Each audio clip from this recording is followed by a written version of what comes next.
धान जाते बानी मार्केट हो, चाही का सामान कौनो बोला होता लेट हो।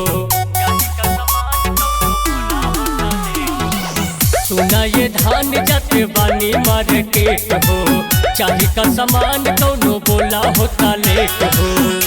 एगो लाल रंग चढ़ावेला चुनरिया राजा जी, ले ले हाथों से कहेली गुजरिया राजा जी। खुश हुई है नवरात में मैया राजा जी, खुश हुई है नवरात में मैया राजा जी।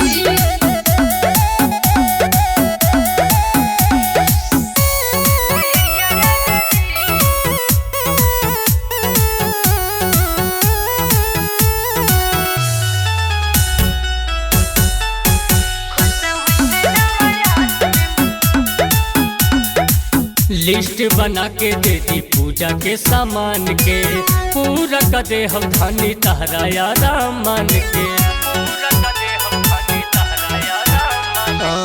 लिस्ट बना के दे दी पूजा के सामान के, पूरा कर दे हम धानी तहरा यारा मान के।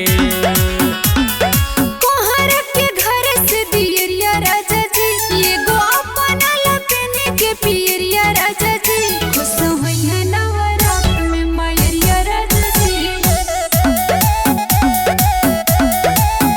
खुश हुई है नवरात में मैया राजा जी।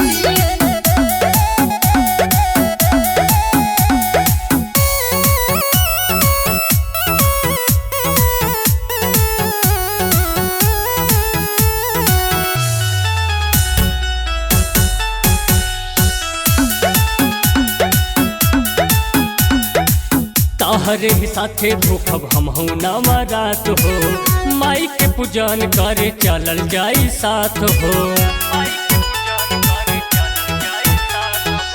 तोहरे ही साथे भूखब हम हूँ नवरात हो, माई के पूजन करे चलल जाई साथ हो।